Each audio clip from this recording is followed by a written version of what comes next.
Good afternoon, staff. Hope you had a great day today. We are going to be introducing you to some data analysis for some skills that we think are really important to develop in our students. And before we get too far down the road with that, I think it's always so important that you understand the why behind what we do and why we're asking you to do this. I think it's so important that you recognize that we don't just do things arbitrarily or without a lot of thought, that we're very purposeful in what we do. And that's exactly what's happened with Soas. As we look at our overall mission about preparing kids for the day after graduation, you know, as a staff and as our culture, we have really determined that that is probably the most important thing we can do, is challenge and prepare all students while they're here at Westfield for that day after graduation. We've said that, you know, whatever it is they choose to do the day after graduation is their choice, but we want to make sure that they have the knowledge, the cognitive skills, the non-cognitive skills, the passion, the talent, and the confidence to go and do and be whatever it is they want to go and do and dream and be. And our job is to get them to that point where they can have opportunities to decide. We really believe preparation leads to opportunities, and then that's what we want to try to do. One of the things we always want to ask ourselves is, you know, our students are doing well. And, you know, one of the things that we have a lot of excitement about is that our students have not only been doing well in school, they've been doing well once they've left Westfield High School. So Dr. McGuire always talks about the day after graduation, but specifically what we wanted to do was to really look at a tool that would provide us with enough information about the skill development of our students, and one that all of our students generally participate in. And then when we have participation in assessment like the PSAT, it's really important then to talk about how do we look at students at 9th grade, 10th grade, and 11th grade in terms of skill development each year. And we have a lot of ways that we do that, and we're really fortunate that we have different ways to look at this. But one tool, a really powerful tool, is the PSAT. The PSAT has been around a really long time. It's one of the most, it's probably the most researched assessment that is given. And one of the things that we looked at was the benchmark study. The benchmark basically was a study that was done for the cohort of graduating high school class 2007 nationally, and then a cohort of students that graduated in the high school class of 2010. 1.4 million students were researched. They were researched from the perspective of how did they look as students early in their high school career based on the courses that they took, the classes that they engaged in, the success all the way along the line, and then how did they look on the PSAT as 9th graders, as 10th graders, and as 11th graders. What we understand from the benchmark study, and again this is just one tool, but it's an important tool, is to really understand that of those students, 65% of them have probability of earning a B- or a C+ in courses in the first, the second, and the third, and the fourth year, graduating on time from their post-secondary program, whether that's a 2-year program or a 4-year program. The benchmark study was to be able to look at students irrespective of private or public institution, 2-year or 4-year, really looking at that 1.4 million students and understanding at a certain benchmark, students have a higher probability of getting a C+ or a B- in their post-secondary work, therefore indicating successful progression. So what we're looking for are ways that we can kind of see the future with our students, and so whether that is going into heating, ventilation, and air conditioning and going into a career technical training program right away, or going into a 2-year program or a 4-year program, or something that's a combination, we think that the PSAT is giving us enough information so we can help students as they make their choices, as they navigate their dreams, as they decide what they want to do. We're trying to help them find those skills and refine those skills.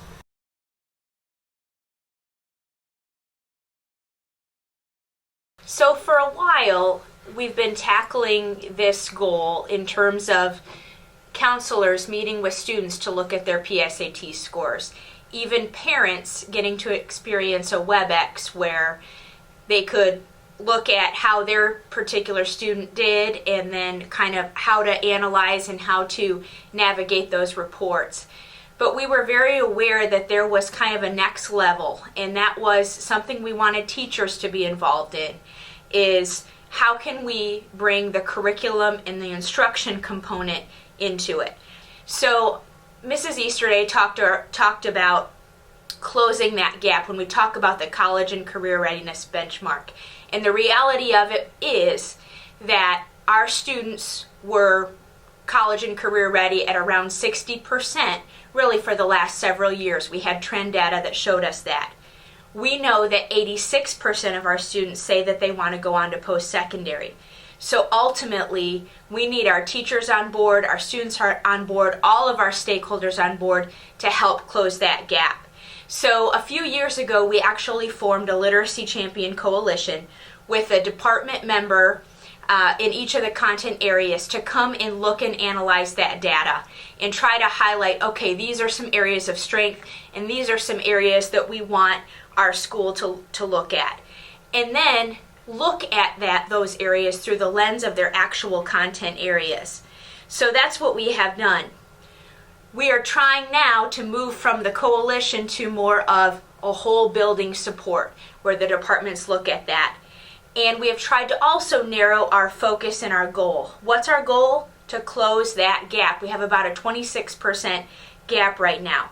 So what does that mean in closing our gap? It means more of our students need to answer the medium and the hard questions correctly. But when we get into the higher order thinking skills, those critical thinking processes where students need to analyze and synthesize information together, we're not doing it. So that's really what we're going to focus on, is giving all of our students more opportunities, more experiences with that higher order thinking processes, and to help them with the grit that they need to get through those tough passages so that they don't just give up.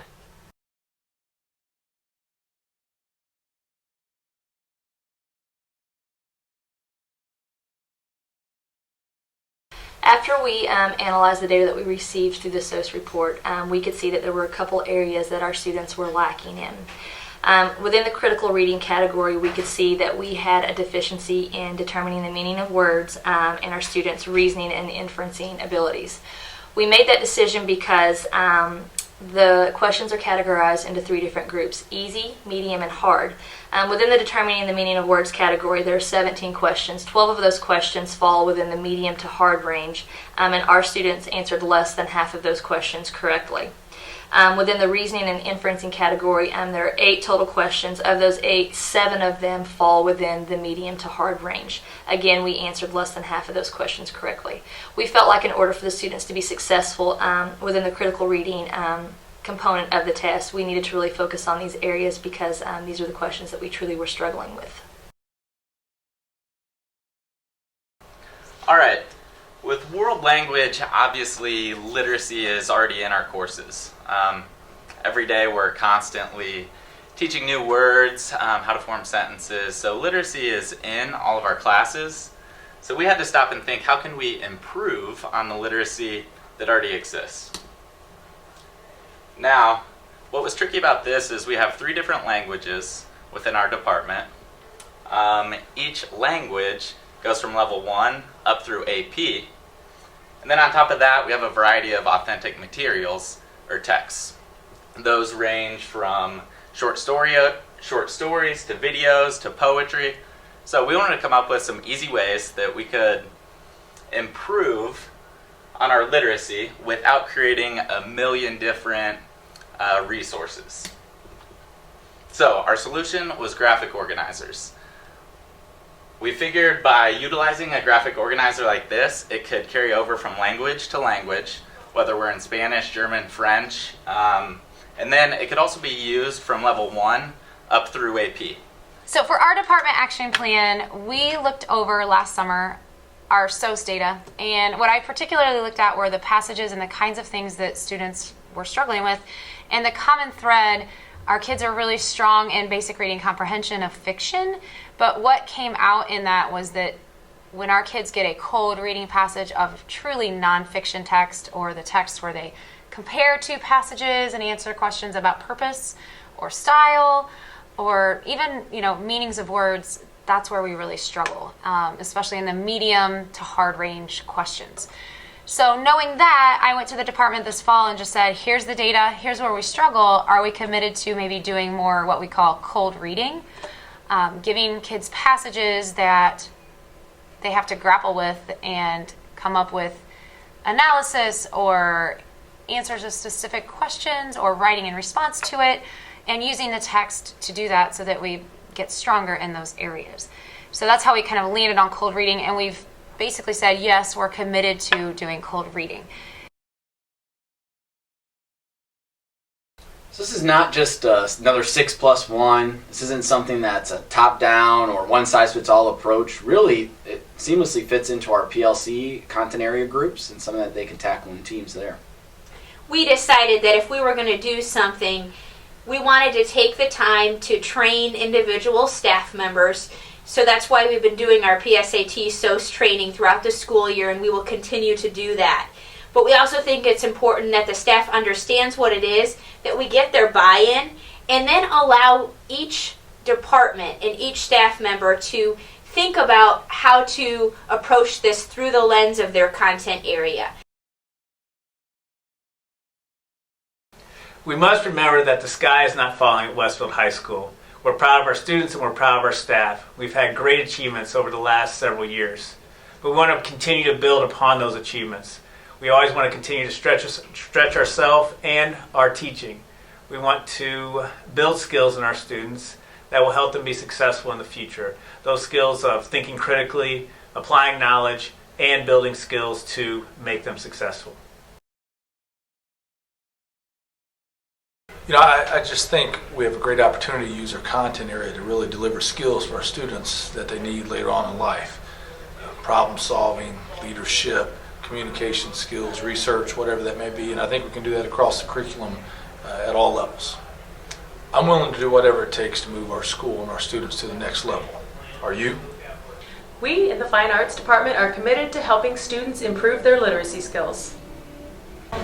The teachers in the CTE department have already started the process of improving student literacy and using SOS data to help students get the skills needed to be successful in the future.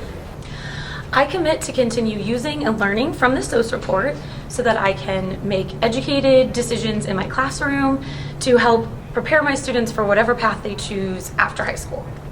So the good thing about having this SOS data is instead of just going on that feeling of what I think my kids are good or bad at, I have real numbers where I can see what skills they're strong and weak in, and have actual data to help me know where to improve and where to change my lessons. And that's valuable to me, so I'm not just kind of treading water or trying to figure things out. I know where they're strong and where they can get stronger. I am committed to using literacy strategies in my classroom to help our students be successful no matter what they do after high school. So one thing that going through the SOAS training has made me realize is just how important it is to look at where we are using the skills that are being tested in our actual curriculum and how we can strengthen our literacy across the curriculum. So, good to great. Pshaw. Great to number 1. That would be awesome. The literacy initiative that we're putting forth right now, it's amazing. It's going to give us it's going to give students an advantage that will help us go not from good to great, but from great to number 1. I'm all in. Are you?